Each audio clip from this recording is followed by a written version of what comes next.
Bueno, vamos a hablar ahora de un tema ya prácticamente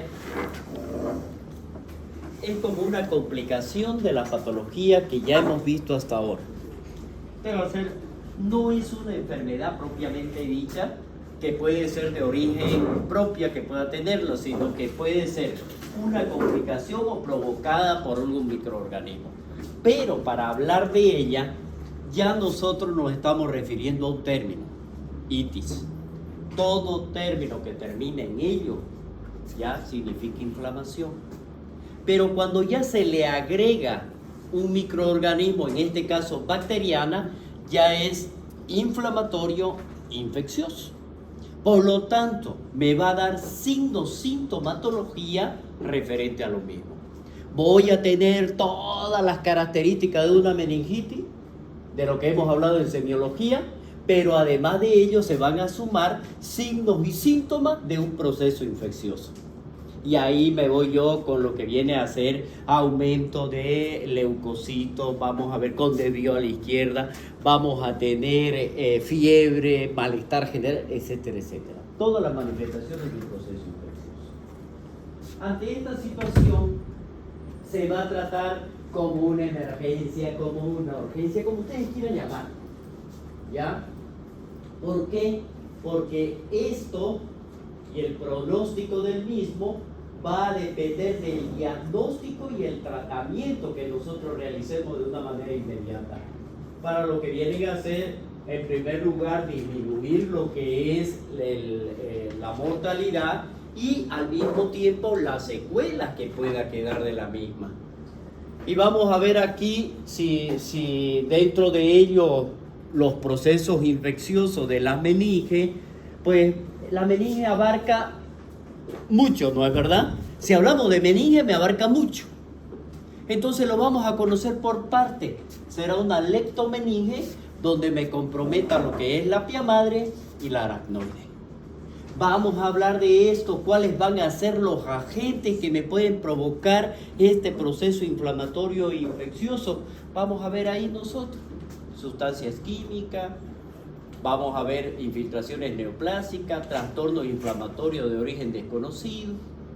Y por lo tanto aquí, si nosotros hablamos de una manera general, cómo podríamos dar un concepto del mismo, pues vamos a hablar de a qué se refiere con todo esto.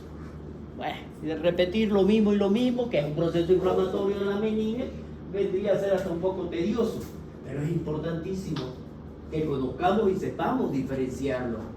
¿Qué vienen a hacer aquí? ¿Qué es lo que vamos a tener? Miren ustedes. Primero, para lograr nosotros identificar si nos encontramos frente a un proceso meningeo, tendríamos que hacer un recuento de los leucocitos a nivel del líquido cefalorraquídeo. Y ahí vamos a ver nosotros si en caso de la meningitis bacteriana, por ejemplo, en caso de que esta meningitis sea de una manera aguda, de hecho va a amenazar la vida de nuestro paciente. De hecho, de entrada, por el proceso, por los síntomas, por el mismo agente que es el que está provocando ese proceso infeccioso. Por lo tanto, si amenaza la vida, miren ustedes, también va a amenazar lo que es la personalidad de nuestro paciente y al mismo tiempo su capacidad funcional que va a tener la misma. Ante toda esta situación es que para hablar, como le dije, si nosotros hablamos de una meningitis o meninge, es muy amplio, se la trata de dividir. Ya dijimos, las leptomeninges son las aracnoides y la pia madre, y la paquimeninge la duramadre en sí. Puede comprometer cualquiera de ellas, cualquiera de los lugares, y nosotros aquí en este esquema, pues una representación, valga la redundancia, una representación esquemática, didáctica, en el cual me permite a mí ubicarme mentalmente dónde estaría el compromiso, conociendo la anatomía, para saber dónde es cuando hagamos los estudios complementarios necesarios para conocer. Cuando me abarca, por ejemplo, la cubierta del sistema nervioso central, en este caso estamos hablando de la dura madre, la aracnoide y la pia madre. Si nosotros hacemos la representación esquemática y estaríamos en este escenario. Dentro de todo ello, miren ustedes, este es un proceso meningio infeccioso y eso que ven ustedes así es pus.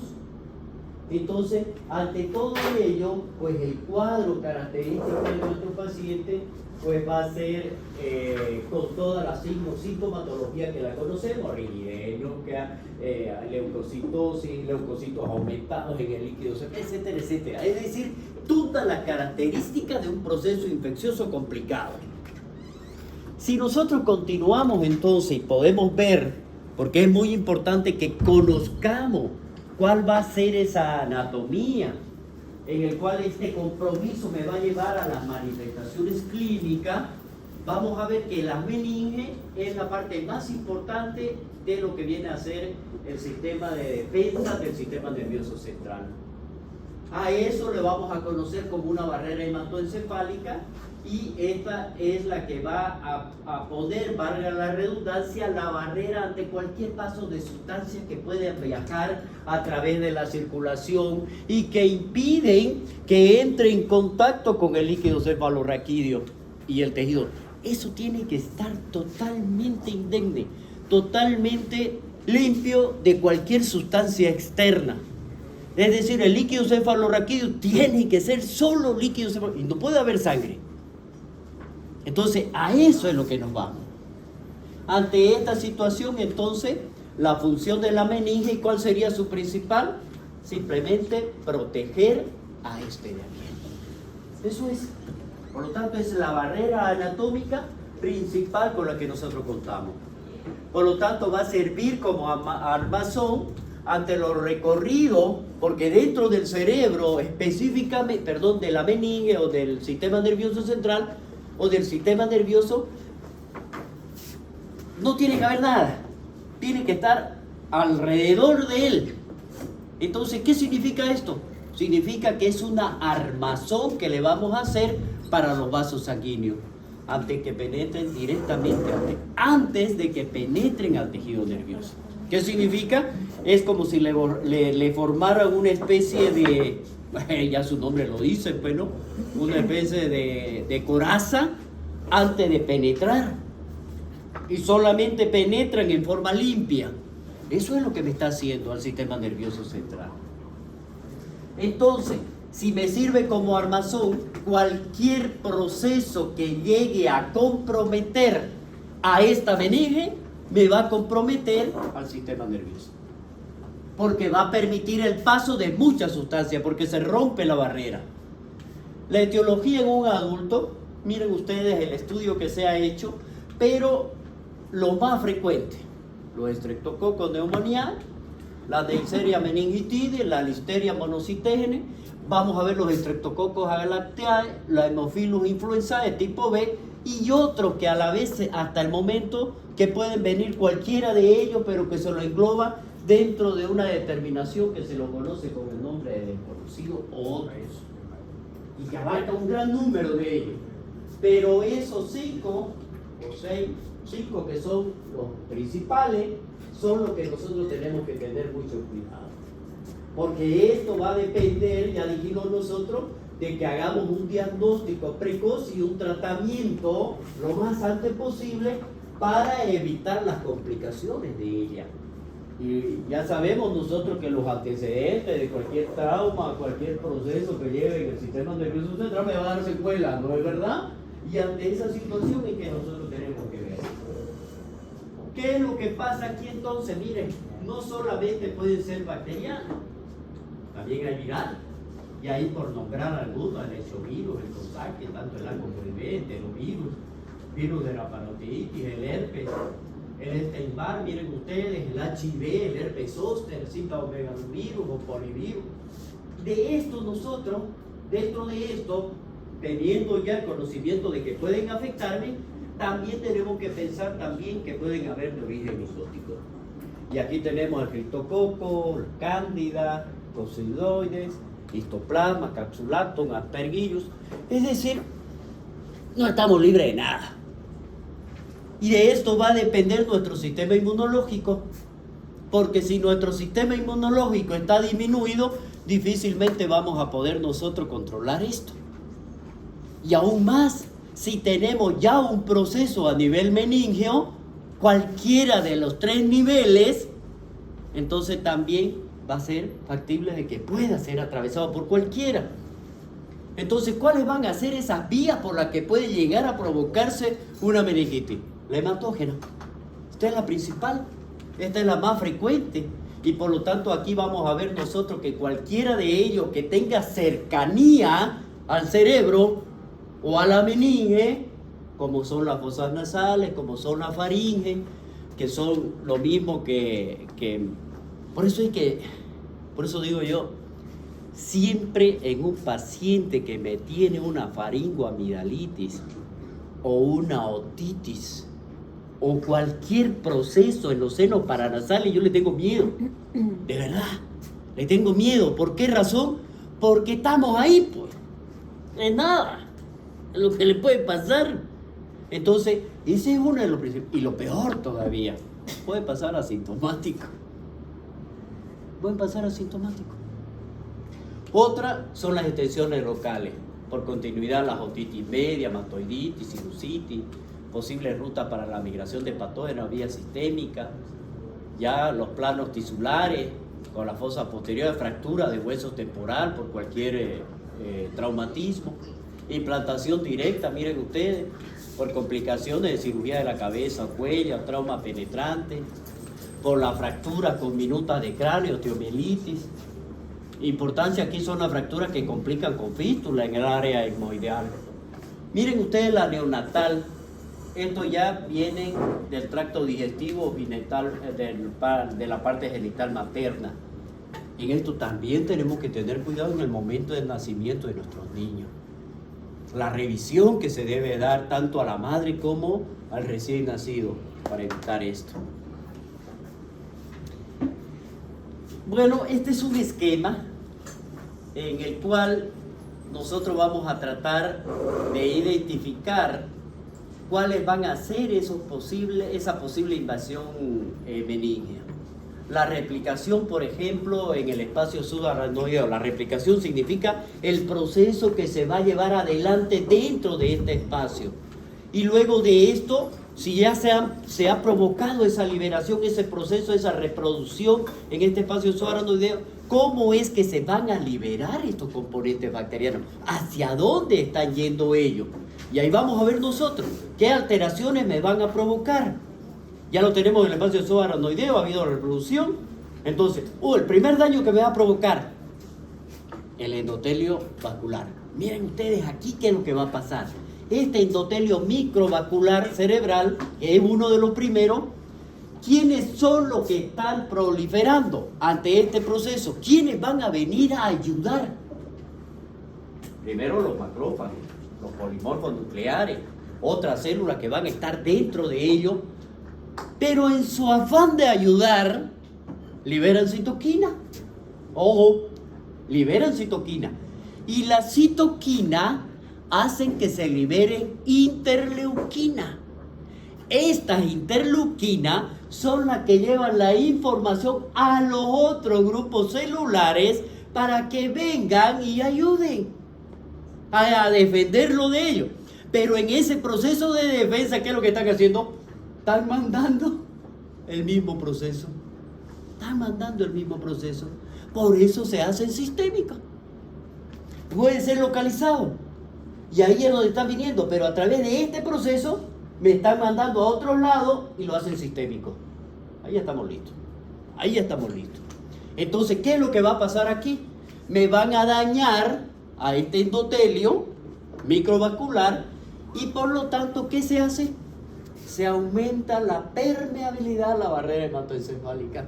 Y al haber ese, lo primero que me provoca, si aumentó la permeabilidad, es un edema a nivel del vaso, a nivel cerebral. Ese vaso que es cerebral, que está dentro del tejido, se produce un edema.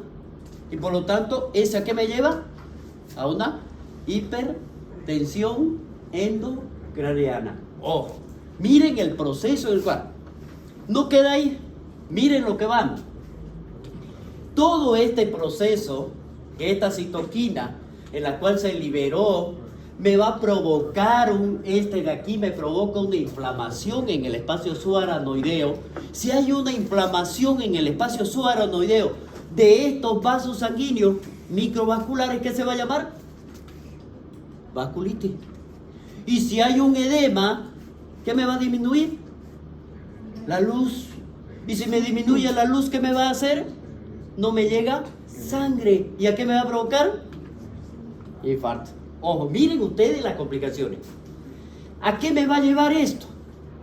Como ya yo estoy teniendo un edema dentro del cerebro de mi paciente, ¿a qué me va a llevar? Al cierre del desagüe. Bueno, voy a llamar desagüe, ya no es un término utilizado, pero sí para que entendamos.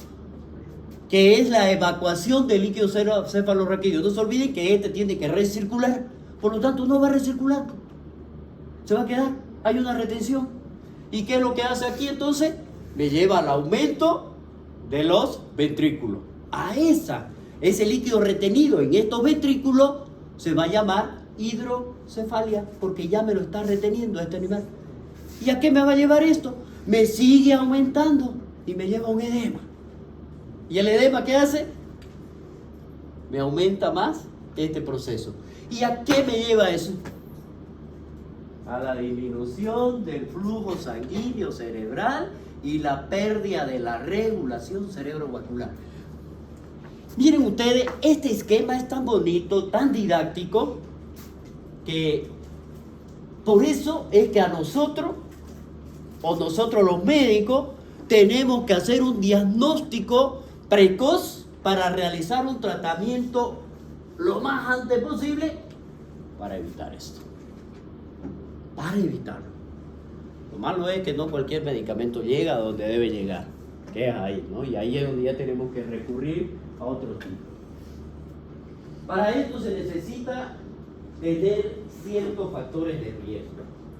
Y dentro de esos factores de riesgo son los lactantes, niños de corta edad, las personas con contacto estrecho y prolongado con pacientes con meningitis bacteriana, principalmente aquellas producidas por la Neisseria meningitidis o con pacientes con HIV. Sistema inmunológico debilitado y edad más de 60 años de edad. Los métodos diagnósticos, con todo lo que hemos conocido nosotros, ¿qué decimos? Es clínico, mediante una anamnesis, mediante un examen físico que nosotros tenemos que hacer. ¿Será que me van a dar un estudio tomográfico, me va a decir qué es lo que está pasando? Sí, me va a decir, hay un edema, hay líquido retenido, sí, pero el proceso nosotros lo conocemos. ¿Listo? Por lo tanto, me va a llevar a un cuadro clínico. Y ese cuadro clínico, lo principal que a nosotros nos tiene que guiar para ese diagnóstico es la cefalea y la fiebre de nuestro paciente. Pero es una cefalea intensa, hay signos meningios. Ahí es el signo meningio, es la rigidez de nuca, principalmente alteración del sensorio, puede haber vómitos, convulsiones, signos que estén focalizados e inclusive nosotros podemos encontrar una papiledema, que es lo más frecuente al realizar un examen de fondo de ojo. Miren ustedes en orden de frecuencia cómo nos puede llegar a esto. Dentro de las manifestaciones dijimos la fiebre, la rigidez de nuca, la alteración del estado mental, la fotofobia, petequias. Estos son los síntomas de un adulto y del niño. Vómito, fiebre, dolor de cabeza, rigidez de nuca. Puede haber fotofobia, somnolencia, dolores articulares, convulsiones que puedan llegar. Y en los bebés, miren ustedes, la fiebre es uno de ellos, rechaza los alimentos, presenta vómito, está irritable, está lloriqueando al paciente, no le gusta que lo toque, la posición en gatillo de fusible, eso ya es cuando hay complicaciones mayores, expresión de sorpresa del niño, letárgico, pálida, eso son los más frecuentes dentro de los síntomas que nosotros podríamos ver. Pero para esto nosotros tenemos que contar con una triada, que es la que nos va a guiar. Esta es la triada clásica: fiebre, rigidez de nuca y alteraciones del estado mental. Dice que está presente en el 2/3 de todos los casos, pero todos de ellos al menos tuvieron uno de los tres signos. ¿Ya? La sensibilidad del signo de Kearney y de Brusinski son solo del 5%, de la rigidez de nuca un 30% para la meningitis. Por eso se dice que la ausencia de estos signos, ¿qué dice? No me descarta de meningitis. Ojo, ojo. Si yo no tengo esto, no quiere decir que mi paciente no lo tenga. Si yo tengo esto. Entonces ya con el dato que me da de 2/3 que tuvieron esto y el 30% tuvo principalmente rigidez de nuca, con uno de ellos me basta para nosotros aplicarlo así.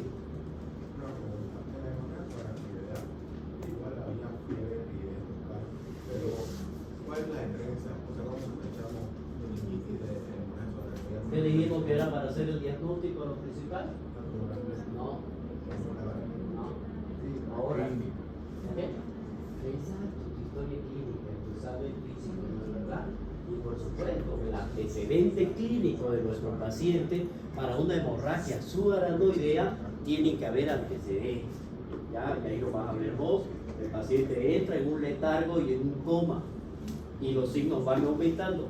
Esto se mantiene en este tipo de pacientes. ¿Ya? Llega a un letargo, puede llegar a un coma, muy poco probable, pero llega a un coma si no fuera que es más avanzado. ¿Ya? Esa es una de las diferencias. Y cuando hacemos la tomografía ahí vemos, ¿no? Lo vieron, no todo, espero que lo hayan visto lo que enviamos, ¿no? De la hemorragia subarachnoidea. En una meningococcemia, por ejemplo, en este caso la meningitis, con o sin meningitis, vamos a ver que aparece un rash cutáneo en el 50% de los pacientes. En ese tipo de rash puede ser maculopapular, y esto lo vamos a ver, que si bien es maculopapular, inmediatamente o muy rápidamente se va a convertir en petequia. Y esta petequia se van juntando y por lo tanto se van a juntar y se hace más grande dentro de todo esto. Entonces vamos a ver que en los pacientes más jóvenes es donde nosotros podemos encontrarlo. Empezó como un rash, se transforma en una petequia y luego se junta y parece hematoma. ¿Ya? Eso es lo que ven. Entonces ese es un signo ya. Claro, eso es la primera, ¿no ves? Dijimos primero el rash. La mácula primero, eso se transforma en petequia y la petequia coalescen, se juntan y forman este tipo de lesión. ¿Ya? En la exploración física, nosotros siempre no tenemos que dejar de lado los signos vitales. Todos ellos. Presión arterial, frecuencia respiratoria, cardíaca, temperatura, el estado general del paciente, ver el nivel de conciencia de nuestro paciente, los signos cutáneos que puedan presentar nuestros pacientes, la presencia de púrpura. Ya si van a comentar, díganmelo fuerte, por favor, para que todos hablemos, ¿listo? Porque si están charlando ahí me perturban y perturban al resto. ¿Está bien? Pero estamos discutiendo sobre... Ya, pero discútanlo con preguntas. Bien, ¿cuál era su discusión? La discusión era que estábamos viendo lo de Cacho ahorita. Ya. Estábamos preguntándonos por el Zika que también lo ocasiona. Claro, pero Entonces, dejémoslo para después entonces, ¿listo? Porque estamos hablando de dos enfermedades diferentes, ¿ya? Pero ahí es donde ustedes tienen que ver, es dengue, es Zika, es chikungunya, ¿cuál es? Y para eso tienen que hacer un examen, ¿no es verdad? Ya, pero no lo mezclemos, ¿listo? Bien. Entonces los signos cutáneos, la presencia de púrpura, de alarma, signos de alarma por necesidad de sepsis meningocócica, signos físicos, rigidez de nuca, que es lo que hemos estado hablando, el signo de Kearney o el signo de Brusinski, que son, ya dijimos nosotros, qué significación clínica tienen si están o no están presentes. ¿Ya? Dentro de esto, la contractura, la rigidez de nuca, la rigidez del raquis, vamos a ver aquí nosotros dentro de la contractura de los músculos de los miembros inferiores, es como si el paciente estuviera haciendo fuerza y va a depender muchísimo de la posición que él vaya a tomar. Dentro de esto, de la contractura, por ejemplo, de los músculos de los miembros inferiores, hace de que el paciente haga esto y por lo tanto adopta la posición en fusil, que es la que hemos visto nosotros, por la misma contractura de los músculos estriados. Y ahí nosotros vamos a encontrar el signo de Kerner-Brusicki, que es esta la posición. Entonces, si nosotros vemos dentro de esto, con nuestro paciente, el análisis que vamos a hacer, el de Kerner, por ejemplo, o el de Brusicki, al realizar la prueba, vamos a ver nosotros flexión de lo que vienen a ser los miembros inferiores por la misma contractura que está realizando, ya nos indica de que nuestro paciente posiblemente tenga un signo meningio, tenga un proceso meningio. ¿Qué es? No lo sabemos, que es lo que hay que investigar. Bueno, esto es lo mismo ya, pero es un niño, el de Kerner.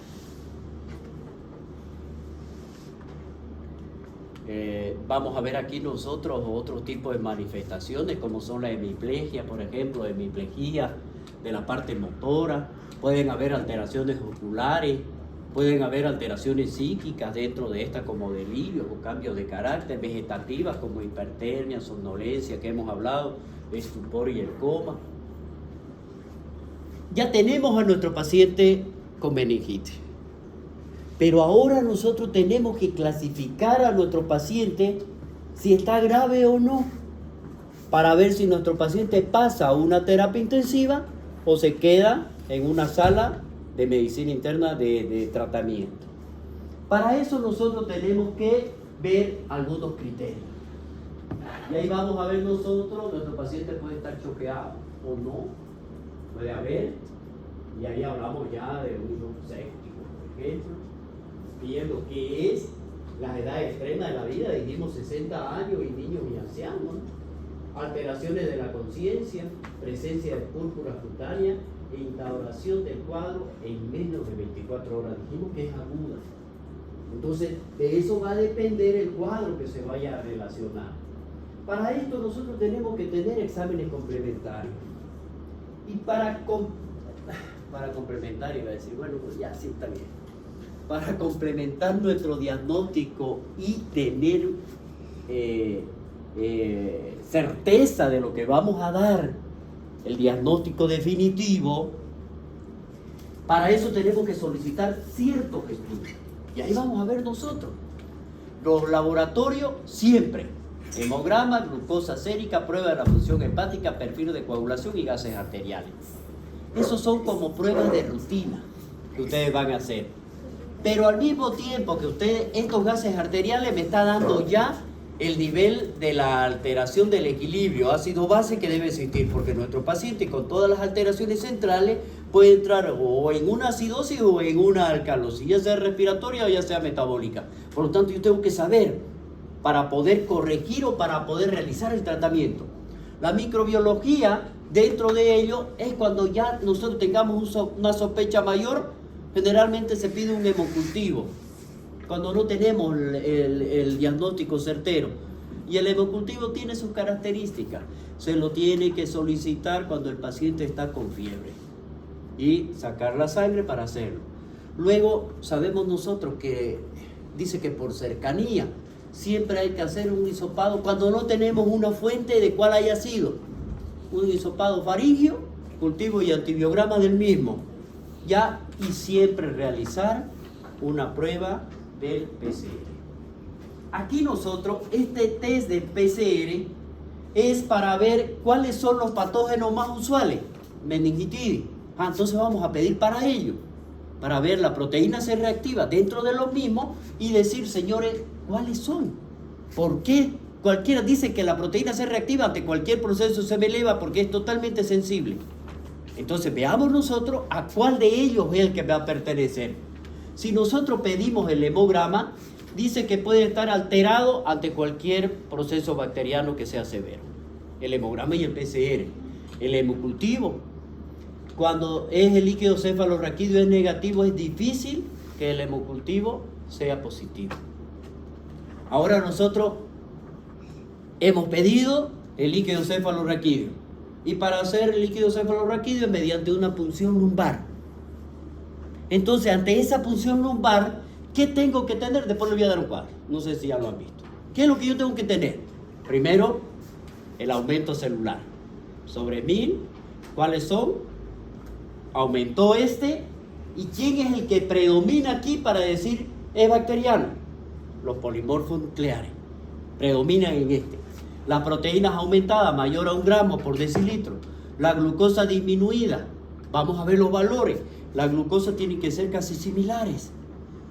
Tanto la plasmática como el líquido cefalorraquídeo. Entonces aquí está disminuida. Producto de alteración en el transporte de los plexos coroideos.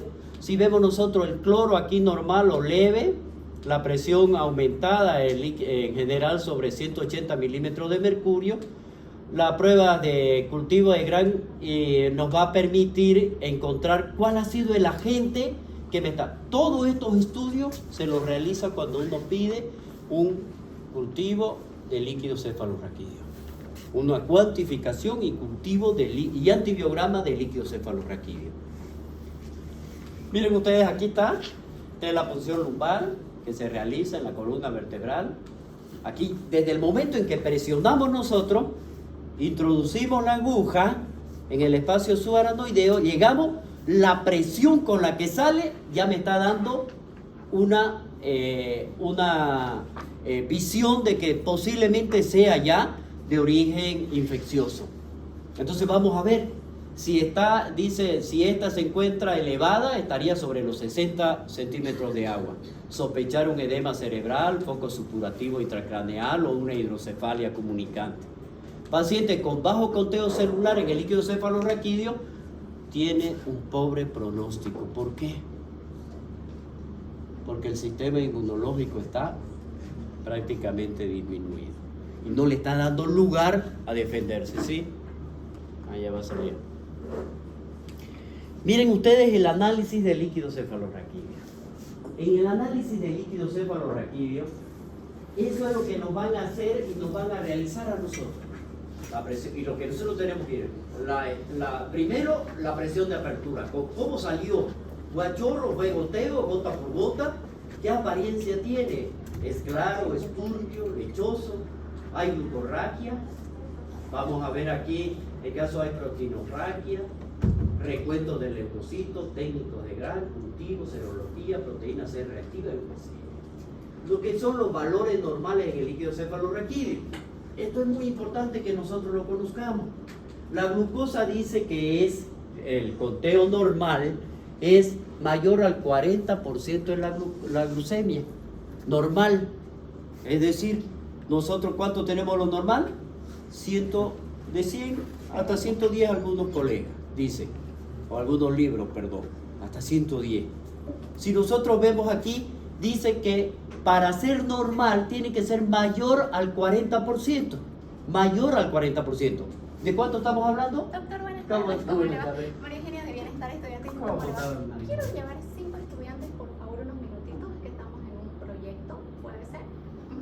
¿Sí? 5 voluntarios, quien quiere, va a ser solamente unos 10 minutitos, por favor. Pues si no hay con usted.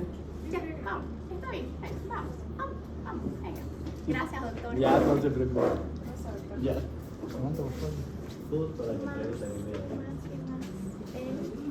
Faltan 3 más. Vaya. Vamos, venga. Ratito va a ser. Vamos a derecho. Más. ¿Ya está? Ya está.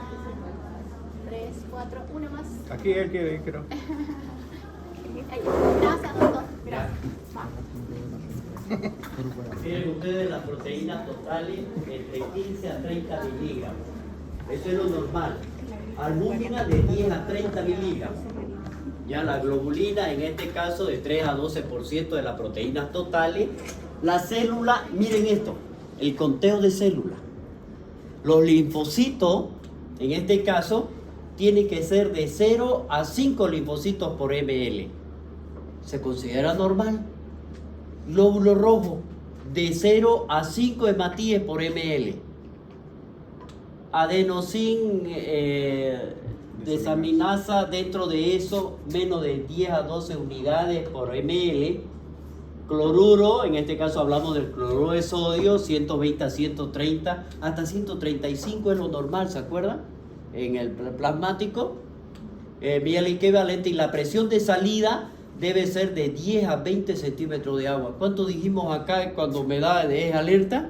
60. Mayor a 60, y eso se conecta a como a una especie de brándula que se une y me lo mide como en un columna de mercurio, y me mide, pero la presión intracraneana del líquido cefalorraquídeo, 10 a 20.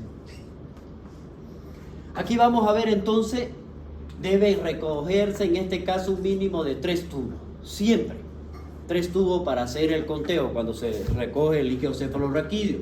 El tubo 1 para demostración directa de los gérmenes y cultivo, el tubo 2 para determinación de la glucosa, proteína, recuento de células, la tipificación, y el tubo 3 es para aislamiento de virus, para reacciones inmunológicas y otras más que se puedan realizar para ver algunos otros tipos de pruebas especiales que si es que sospechamos de algún tipo de bacteria en especial. Es obligada la extracción simultánea de sangre para la determinación de la glucosa. Retiro sangre y retiro líquido. Tengo los dos valores, plasmático y de líquido cefalorraquídeo, porque no se olviden la relación que estamos dando, ¿ya? Para la determinación de la glicemia, ya que en condiciones normales la glucorragia está en consonancia con la glucosa sanguínea existente. Ya dijimos, mayor al 40% dentro de la misma. Esto es lo que vamos a ver nosotros.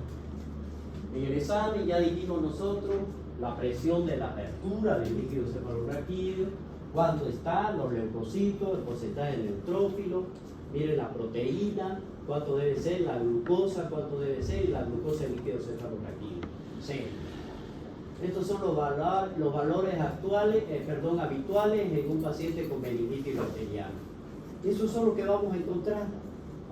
Si nosotros hacemos el cultivo, en este caso con una tinción de Gram, vamos a ver que para que sea bacteriana en un 60 al 90% de ello, me da dar positivo en un 70 al 85% de la misma, identificándome.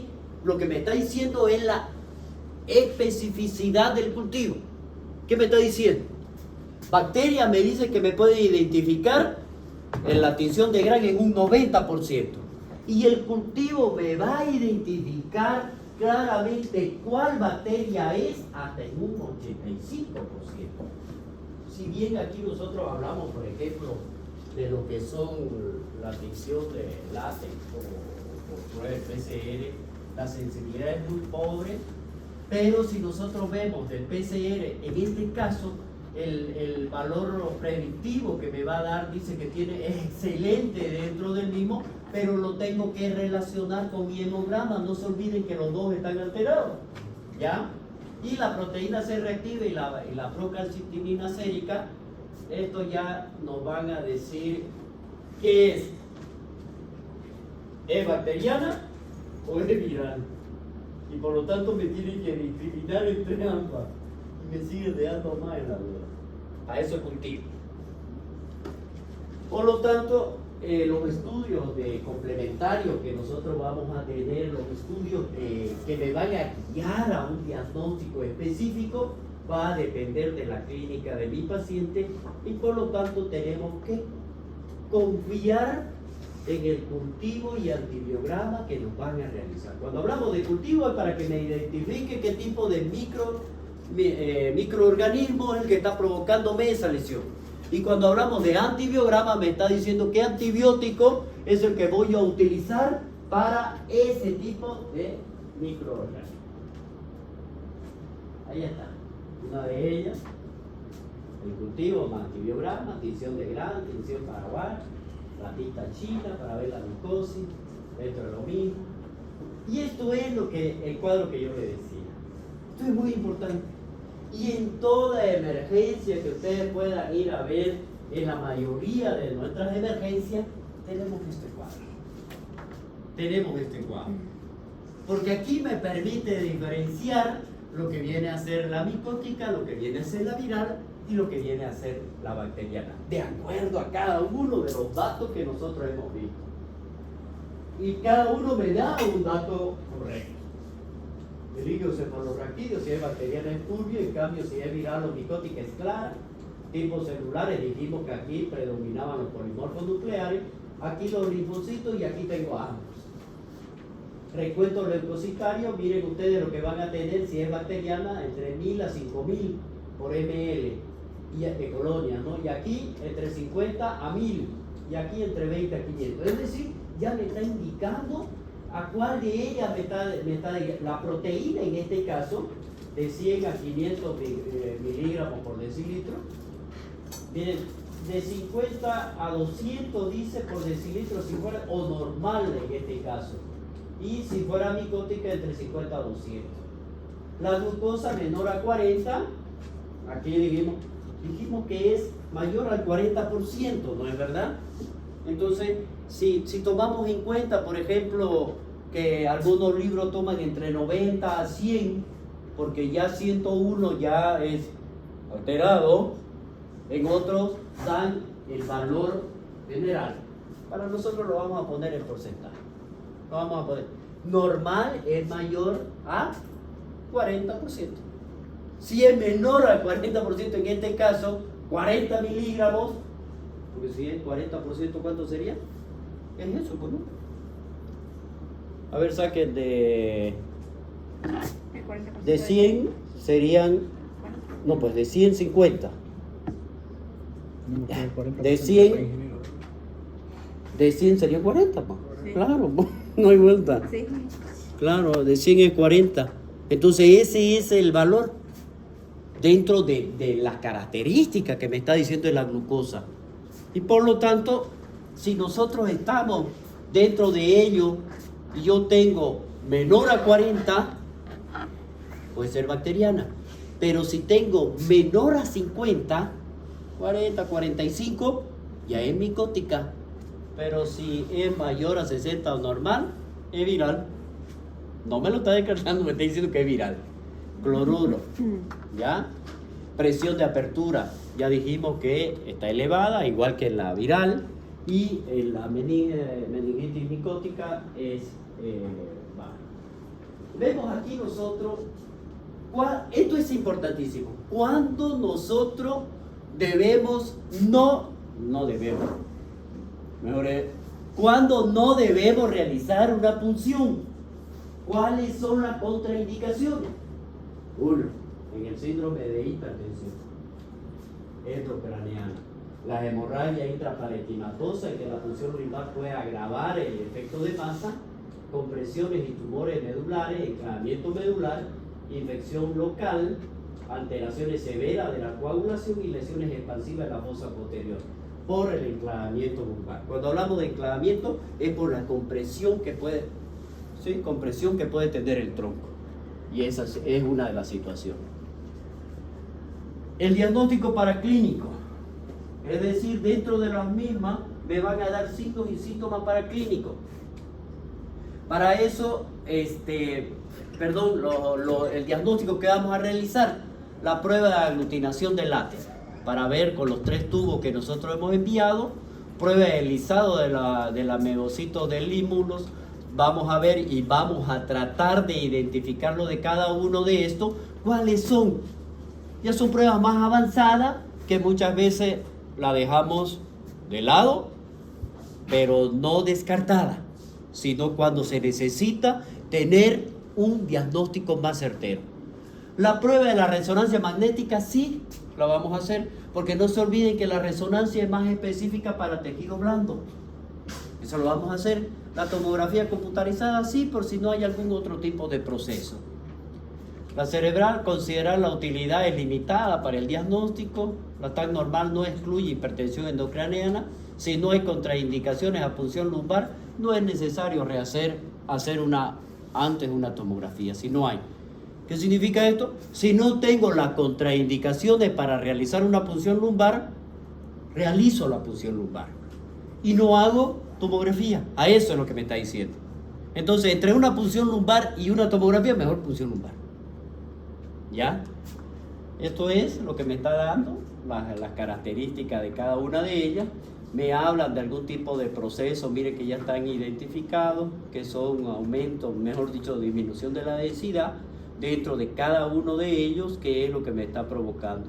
Ya podrían ser procesos infecciosos como el que vimos nosotros en la primera imagen cuando se saca la calota craneal. Aquí hay un proceso. El tratamiento.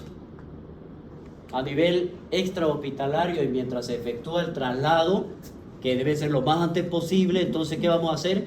Establecer y asegurar la vía aérea y respiratoria, establecer y asegurar la circulación, canalizando una vía, extraer sangre para hemocultivo, corticoides, desametasona, tratar si existiera un choque, en este caso, si existe, lo tratamos. En este caso, ya ir, no se olviden que todo paciente que esté choqueado, ¿qué es lo que tenemos que hacer nosotros? La estabilidad hemodinámica y electrolítica, que es la que precisa el paciente para realizar la resucitación del cerebro en caso de que esté sufriendo la perfusión que no es adecuada en el proceso, lo que hemos hablado. Tratar las convulsiones si existen, evitar y tratar la hipertermia. Si fuera bacteriana, el tratamiento general, que es lo que tenemos que realizar nosotros, antitérmico, aislamiento durante las primeras 24, hasta que descartemos un proceso por una meningocócica. ¿Por qué? Porque esta es contagiosa y es grave. Tratamiento con antibióticos, vamos a realizar un tratamiento empírico. ¿Qué significa un tratamiento empírico? Está basado en medicina, basada en la evidencia científica. Ojo. ¿Qué significa? Datos que hemos recorrido. Y esos datos que hemos recogido han sido por la evidencia que se han tenido, por los estudios que se han realizado de acuerdo a de dónde viene nuestro paciente y de qué lugar es. Por lo tanto, dice que la mayoría de ellos es provocado y que van a ser sensibles a cefalosporina de tercera generación. Puede ser una cefotacima o puede ser una ceftriaxona. En caso de alergia a estos dos, utilizamos una vancomicina o un Astreonam, que también ya dentro de la misma clasificación ya son antibióticos de alta gama y que van a llegar a combatir a nivel meningio. Si predomina la clínica meningococemia, en este caso no realizar la punción lumbar por el peligro de la contaminación, vamos a iniciar con cefalosporina de tercera generación. Y si ya hay signo de shock, ¿qué es lo que tenemos que hacer? Primero, nuestro paciente se va a complicar, ¿no es verdad? Por lo tanto, lo que yo tengo que asegurar es la vía aérea, porque se va a complicar, puede llegar a presentar un paro. Y esa insuficiencia respiratoria me va a llevar a mayor complicación cerebral. Intubación y ventilación, si fuera necesario, uso de cristaloides, inotrópicos, vasopresores, lo mismo que hablábamos con un traumatismo. Control adecuado de la glicemia y ante falla circulatoria refractaria utilizamos ya los corticoides. Si predomina la clínica de la meningitis, en este caso pacientes sin signos de hipertensión endocraneana, que no esté choqueado o que falla respiratoria, entonces ¿qué es lo que tenemos que hacer? Si nosotros vemos no hay hipertensión, no está choqueado, entonces hacemos una punción. Eso es lo que está diciendo. Con el paciente maniatado, ya esos son complementarios, ¿no? Hay que asegurar al paciente para que no se la quite, ¿no? O no haga esto. Ceftriaxona, cefatoacima, considerar uso de corticoides. Si tiene clínica de hipertensión, aseguramos la vía aérea, indicamos el flujo alto de oxígeno, postergamos la punción, iniciamos cefalosporina y consideramos el uso de corticoides y elevamos la cabeza. La posibilidad de intubación para protección cerebral. Signos de alarma, ya dijimos. Rash, pobre perfusión periférica, frecuencia respiratoria menor a 8, mayor a 30. Aquí vamos a ver el pH, puede entrar una acidosis o con un exceso de base menor a 5, una acidosis metabólica. Nivel de conciencia disminuido. La focalización neurológica o convulsiones persistentes, bradicardia, hipertensión y edema de papila. La antibioterapias, ¿cuánto va a durar? ¿Cuánto tiempo? Generalmente depende de la clínica, de la evolución del paciente, cómo ha evolucionado. Si es meningitis de 7 días, pongo entre comillas, hemos tenido pacientes con el mismo diagnóstico que hemos dado a más de 15 días de tratamiento. Más de 15 días. Siempre realizando un clearance de creatinina, viendo la función renal, evaluándolos en caso de que se trate. Hemofilus de 7 a 10, neumonía de 10 a 14, estreptococo grupo B 14 a 21, listeria 21 y gran negativo 3 semanas. Debe ser asociada a ampicilina, si se sospecha de neumococo, resistencia a penicilina, indicamos vancomicina o rifampicina. En caso de trauma craneal o cirugía, vancomicina más ceftazidime. Estas son las últimas, ¿no? La cuarta.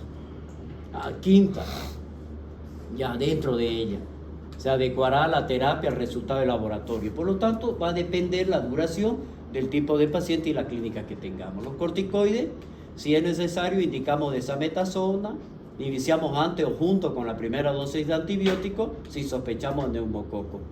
No lo indique a menos que esté seguro de utilizar los antibióticos adecuados. Ya, suspenda los corticoides si se identifica una etiología que no sea bacteriana. Es decir, si es micótica o viral, no dar corticoides. Siempre y cuando sea bacteriana, ahí sí le damos.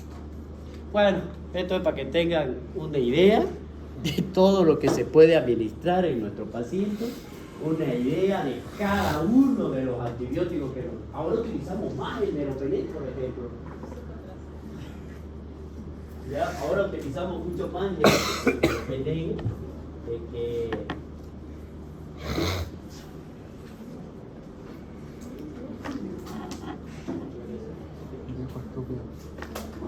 miren ustedes lo que más se utiliza dentro de cada uno. La tobramicina, por ejemplo, el meropenem, que es de las últimas generaciones, juntamente con el imipenem, son los que ahora se están utilizando en este tipo de pacientes. No olvidar aislamiento del paciente en las primeras 24 horas, avisar a los laboratorios, reportar a la oficina de epidemiología en caso de que fuera una enfermedad o una meningitis de contagio. Criterios para suspender el tratamiento 5 días seguidos sin fiebre. Ojo con esto. Normalización del nivel de glucosa, normalización de la proteína, reducción importante de los leucocitos y porcentaje de leucocitos. Estamos hablando de líquido cefalorraquídeo. Dentro de esto de la profilaxis de los contactos, en caso de meningitis por Neisseria meningitidis a familiares o personas, tenemos que hacer que han estado en un íntimo contacto con ellos, utilizamos la rifampicina, y en caso de que hayan estado con pacientes y hemos identificado el neofilo, en este caso utilizamos también la rifampicina, pero en dosis más elevada.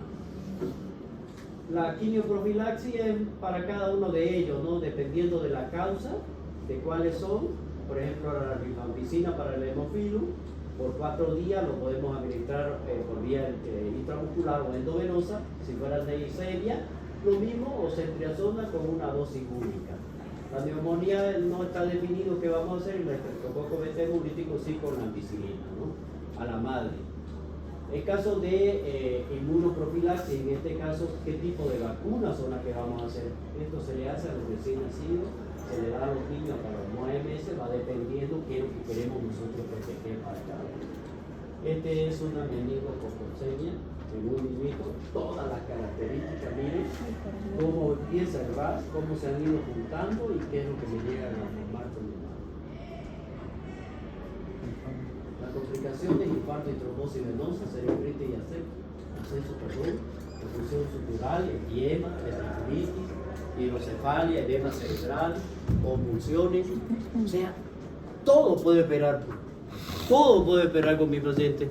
Puede llegar a choquearse, puede llegar a entrar en coma, puede morirse. Y en menos de 48 horas. En menos de 48. El cuadro complicado. Bien, chicos. Va. Van a ir a la